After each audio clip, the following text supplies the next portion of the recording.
هذا سبيل الله قد وضحت أعلامه من فوقه نور يمضي عليه المؤمنون به درب الهدى بالقوم معمور. هو صحيح البخاري واسمه الجامع الصحيح المسند من حديث رسول الله صلى الله عليه وسلم وسنته. وعلموا من تقدرون على تعليمه والكل مأجور. بسم الله الرحمن الرحيم. حدثنا يحيى بن سليمان قال حدثني ابن وهب قال أخبرني يونس عن ابن شهاب عن عبيد الله بن عبد الله عن ابن عباس قال لما اشتد بالنبي صلی اللہ علیہ وسلم وجعه. عبداللہ بن عباس کہتے ہیں نبی صلی اللہ علیہ وسلم کی تکلیف جب بہت زیادہ ہو گئی، قال تو آپ صلی اللہ علیہ وسلم نے فرمایا ائتونی بکتاب، میرے پاس لکھنے کا سامان لاؤ، اکتب لکم کتابا، میں تمہیں ایک تحریر لکھ دوں گا، لا تضلوا بعدہ، جس کے بعد تم گمراہ نہیں ہوں گے. قال عمر رضی اللہ عنہ نے کہا ان النبی صلی اللہ علیہ وسلم غلبہ الوجع، نبی صلی اللہ علیہ وسلم پر تکلیف غالب ہو گئی ہے. وعندنا کتاب اللہ حسبنا، اور ہمارے پاس اللہ کی کتاب ہے، وہ کتاب ہی ہمیں کافی ہے. فاختلفوا، تو جو لوگ وہاں موجود تھے انہوں نے اختلاف کیا اور شور و غل زیادہ ہو گیا. قال، تو آپ صلی اللہ علیہ وسلم نے فرمایا قوموا عنی، آپ مجھ سے اٹھ جائیں. ولا ينبغي عندي، اور میرے نزدیک جائز نہیں ہے التنازع، باہم جھگڑا کرنا. فخرج ابن عباس یقول، تو ابن عباس رضی اللہ عنہ جب یہ حدیث روایت کی تو یہ کہتے ہوئے نکل گئے کہ بے شک مصیبت، ساری مصیبت وہ تھی جو رسول اللہ صلی اللہ علیہ وسلم اور آپ کے لکھنے کے درمیان حائل ہوئی. امام بخاری نے جو باب ذکر کیا ہے حدیثوں کو لکھنے کے حوالے سے، اور آخری حدیث اس میں جو ذکر کی ہے کہ نبی صلی اللہ علیہ وسلم کی وفات سے 4 دن پہلے کی بات ہے، جمعرات کا دن تھا. تو نبی صلی اللہ علیہ وسلم نے صحابہ کرام سے کہا کہ میری جو تکلیف ہے وہ زیادہ ہو چکی ہے، اور نبی صلی اللہ علیہ وسلم شاید اس بات کو بھی جانتے تھے کہ جو وقت وفات ہے وہ قریب آ چکا ہے. تو کہا کہ کوئی سامان تحریر لاؤ، میں کچھ آپ کو تحریر کر دوں. تو عمر رضی اللہ عنہ کہنے لگے کہ چونکہ آپ بہت زیادہ تکلیف میں ہیں تو ہمارے پاس کتاب موجود ہے، وہی ہمیں کافی ہے. جو شیعہ حضرات ہیں اس حدیث سے اس بات کو ثابت کرتے ہیں کہ نبی صلی اللہ علیہ وسلم خلافت کا جو حقدار ہے وہ لکھنے لگے تھے، اور یہ کہا کہ علی رضی اللہ عنہ سے کہا کہ علی تم جاؤ اور کوئی کاغذ، کوئی سامان تحریر لے کر کے آؤ، میں تمہیں کچھ لکھ دوں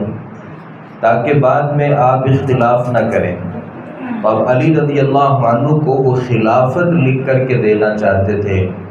تو عمر رضی اللہ عنہ جو تھے وہ رکاوٹ بنے. تو میں اس کی کچھ وضاحت جو ہے وہ آپ کے سامنے رکھوں گا، کیونکہ بہت سارے ہمارے یہاں بھی لوگ ایسے موجود ہیں جو یہ سمجھتے ہیں کہ عمر رضی اللہ عنہ نے غلط کیا، ان باتوں کو تحریر کر لینا چاہیے تھا، کیونکہ نبی صلی اللہ علیہ وسلم جو تھے وہ یہ بتانا چاہتے تھے کہ میرے بعد خلیفہ کون ہوں گے. صحیح بخاری کی ایک دوسری جگہ پہ یہ روایت موجود ہے کہ یہ آپ صلی اللہ علیہ وسلم کی وفات سے 4 دن پہلے کی بات ہے. اور صحیح مسلم کی حدیث ہے، نبی صلی اللہ علیہ وسلم نے فرمایا کہ میرے پاس جو شانے کی ہڈی ہوتی ہے وہ لے کر کے آؤ اور دوات لے کر کے آؤ. اور اس ہڈی کے اوپر اس تحریر کو لکھا جائے گا۔ نبی صلی اللہ علیہ وسلم خود امی تھے، نہیں لکھ سکتے تھے، اور آپ صلی اللہ علیہ وسلم لکھوایا کرتے تھے۔ کہا یہ جاتا ہے کہ علی رضی اللہ عنہ کو نبی صلی اللہ علیہ وسلم نے خلافت کے حوالے سے کچھ بات لکھ کر کے دینی تھی۔ صحیح مسند احمد کی ایک حدیث ہے، اس میں اس بات کی وضاحت موجود ہے۔ نبی صلی اللہ علیہ وسلم نے علی رضی اللہ عنہ سے کہا، اور اس میں علی خود فرماتے ہیں کہ نبی صلی اللہ علیہ وسلم نے مجھے حکم دیا کہ میں کوئی تھال لاؤں جس کے اوپر آپ کچھ لکھ دیں تاکہ امت جو ہے وہ بعد میں گمراہ نہ ہو۔ علی رضی اللہ عنہ نے کہا کہ میں ڈرا کہ کہیں نبی صلی اللہ علیہ وسلم فوت ہی نہ ہو جائیں، اور میں محفوظ رکھوں گا اور میں یاد رکھوں گا۔ تو آپ صلی اللہ علیہ وسلم نے جن باتوں کی نصیحت فرمائی اس میں یہ تھی کہ میں تمہیں نماز پڑھنے کی وصیت کرتا ہوں، زکوٰۃ کی وصیت کرتا ہوں، اور تیسری بات یہ کہ لونڈی اور جو غلام ہیں ان کے ساتھ اچھا سلوک کرنے کی وصیت کرتا ہوں۔ اب یہاں خلافت کا تذکرہ تو نہیں ہے، اور ایک دوسری روایت کے مطابق نبی صلی اللہ علیہ وسلم نے جو وصیت فرمائی تھی، صحیح بخاری میں یہ روایت موجود ہے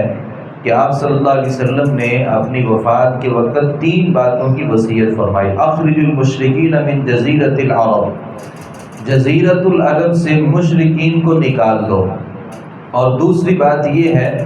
کہ جو وفود آپ کے پاس آتے ہیں، وفد آتے ہیں، ان کا ویسے ہی اکرام کرنا جیسے میں کیا کرتا تھا۔ اور راوی عبداللہ بن عباس کہتے ہیں کہ جو تیسری بات تھی نا نبی صلی اللہ علیہ وسلم نے جو بیان فرمائی وہ میں بھول گیا ہوں، مجھے اس بات کا علم نہیں ہے۔ حضرت عمر رضی اللہ عنہ نے کیوں کہا کہ تحریر ہمیں کرنے کی ضرورت نہیں ہے، جو کتاب اللہ ہمارے پاس موجود ہے وہی کافی ہے؟ حضرت عمر رضی اللہ عنہ کوئی نبی صلی اللہ علیہ وسلم کے بارے میں غلط نہیں سوچتے تھے، آپ تو ساری زندگی نبی صلی اللہ علیہ وسلم کے لیے اپنی جان تک قربان کرنے کا جذبہ رکھتے تھے، تو پھر آپ نے یہ کیوں کہہ دیا؟ وجہ یہ تھی کہ دین تو پہلے سے مکمل ہو چکا تھا۔ اب جب دین مکمل ہو چکا تھا، قرآن ہمارے پاس موجود تھا، تو نبی صلی اللہ علیہ وسلم انتہائی تکلیف میں تھے، اور آپ صلی اللہ علیہ وسلم کی یہ پریشانی جو تھی، حضرت عمر رضی اللہ عنہ چاہتے تھے کہ جب دین مکمل ہو چکا ہے تو نبی صلی اللہ علیہ وسلم کو بلا وجہ ایک معاملے میں پریشان کرنا یہ صحیح نہیں ہے، کیونکہ اللہ قرآن میں کہتے ہیں ما فرطنا فی الکتاب من شیء، ہم نے تو کتاب میں کسی چیز کو نہیں چھوڑا۔ جب کتاب میں ہر چیز موجود ہے تو نبی صلی اللہ علیہ وسلم جو بھی لکھوائیں گے وہی کتاب اللہ سے ہٹ کے تو کوئی چیز نہیں ہو سکتی۔ تو اگر یہ نبی صلی اللہ علیہ وسلم کا جو حکم تھا نا، آپ نے کہا کہ میرے پاس سامان تحریر لاؤ، یہ نبی صلی اللہ علیہ وسلم کا جو حکم تھا یہ وجوب پر دلالت نہیں کرتا تھا۔ اگر یہ واجب ہوتا لکھوانا تو عمر رضی اللہ عنہ نے جب مخالفت کی تو علی رضی اللہ عنہ خود جا سکتے تھے، اور پھر وہاں کئی سارے صحابہ کرام موجود تھے، تو اگر عمر رضی اللہ عنہ نے بات نہیں مانی تو پھر کسی نے بھی بات نہیں مانی، تو اس کا مطلب یہ ہے کہ یہ کوئی واجبی حکم نہیں تھا۔ اور اگر بالفرض عمر رضی اللہ عنہ نے، ہم ایک لمحے کے لیے مان لیتے ہیں اگرچہ ایسا نہیں ہے، اگر بالفرض مان لیا جائے کہ عمر رضی اللہ عنہ نے مخالفت کی، تو آپ تو اس کے بعد بھی 4 دن تک زندہ رہے،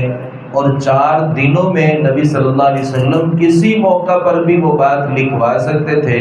جو لکھوانا چاہتے تھے۔ اس کا مطلب یہ ہے کہ وہ کوئی بہت زیادہ ضروری معاملہ نہیں تھا، وگرنہ نبی صلی اللہ علیہ وسلم لازماً اس کو لکھوا دیتے۔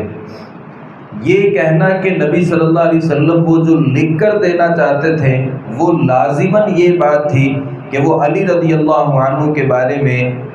یہ بتانا چاہتے تھے کہ میرے بعد جو خلیفہ ہوں گے وہ علی رضی اللہ عنہ ہوں گے، جیسا کہ ہمارے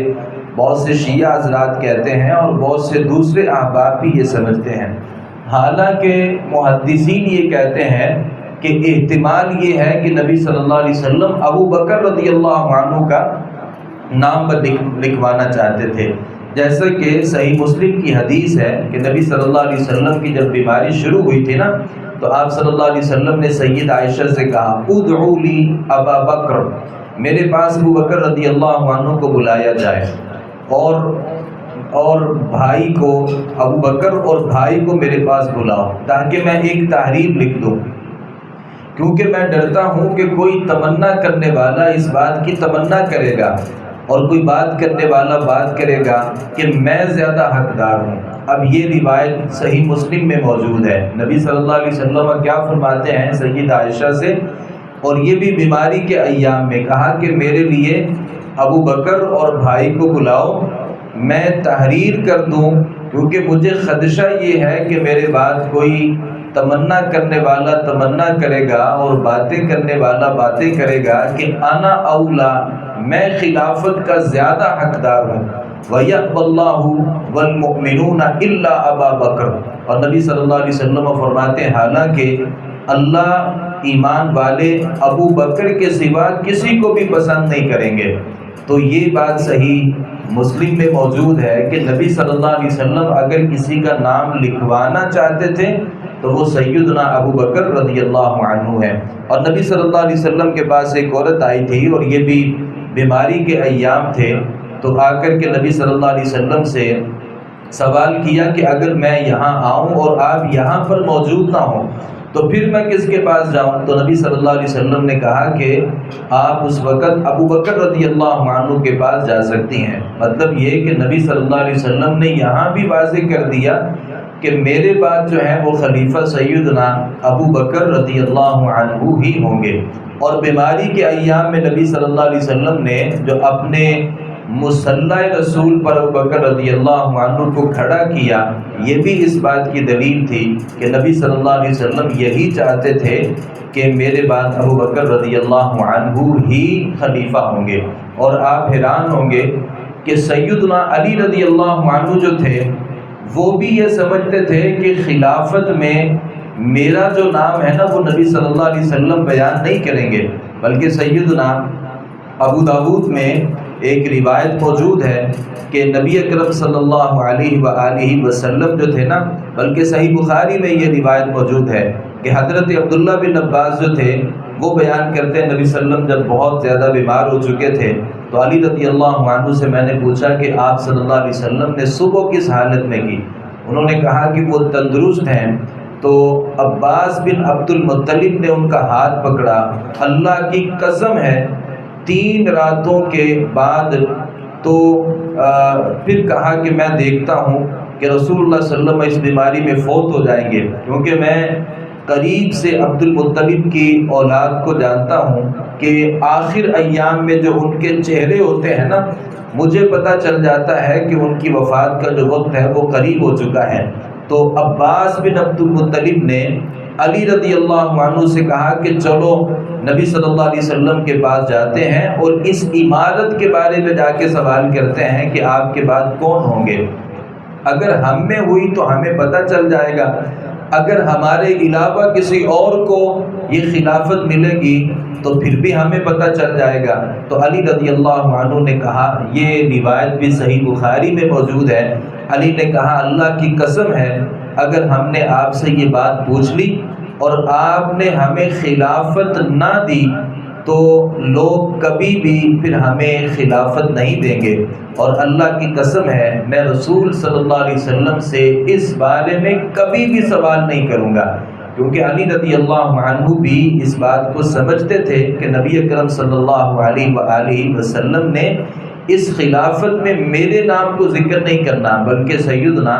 ابو بکر رضی اللہ عنہ ہی خلیفہ ہوں گے۔ تو امام بخاری نے یہاں جس بات کا ذکر کیا ہے اور جس بات کے تحت اس روایت کو لے کر کے آئے ہیں، مقصد یہ ہے کہ نبی صلی اللہ علیہ وسلم اپنی باتیں کچھ خود بھی لکھوا دیا کرتے تھے اور صحابہ کرام بھی ان باتوں کو لکھ لیا کرتے تھے۔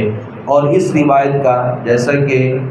تشیع جو ہیں وہ اعتراض کرتے ہیں اور عمر رضی اللہ عنہ کو سمجھتے ہیں کہ انہوں نے استحقاق کیا ہے، خلافت کے اصل حقدار علی رضی اللہ عنہ تھے۔ اس روایت کی وضاحت میں ہم نے اس بات کو پڑھا کہ علی رضی اللہ عنہ خود اس بات کو نہیں سمجھتے تھے، اور ساری زندگی کوئی بندہ بھی نہ ہم میں سے کوئی بندہ اس دلیل کو دکھا سکتا ہے، نہ اعتراض کرنے والا کوئی آدمی یہ دلیل پیش کر سکتا ہے کہ علی رضی اللہ عنہ نے ابو بکر رضی اللہ عنہ کی خلافت کے دوران، عمر رضی اللہ عنہ کی خلافت کے دوران، یا عثمان غنی رضی اللہ عنہ کی خلافت کے درمیان کبھی بھی یہ کہا ہو کہ خلافت کا حق میرا تھا اور یہ خلافت مجھ سے چھین لی گئی ہے۔ کبھی بھی انہوں نے اپنی زندگی میں ایسی بات نہیں کہی، بلکہ آخر جب ان کی زندگی تھی نا تو کسی نے کہا کہ آپ اپنے بعد کسی خلیفہ کو نامزد کر دیجئے، تو علی رضی اللہ عنہ نے کہا کہ میں خلافت کو اسی طریقے سے چھوڑ کر کے جا رہا ہوں جیسا کہ اللہ کے نبی صلی اللہ علیہ وسلم نے خلافت کو چھوڑا تھا، یعنی کسی کو نامینیٹ نہیں کیا تھا۔ تو علی رضی اللہ عنہ نے کہا جیسے اللہ کے نبی نے صراحتاً کسی کا نام نہیں لیا تھا تو میں بھی کسی کا صراحتاً نام نہیں لوں گا۔ اللہ تعالیٰ سے دعا ہے صحیح معنوں میں حدیث کو سمجھنے، اس پر عمل کرنے کی توفیق عطا فرمائے۔ وما علینا الا البلاغ المبین۔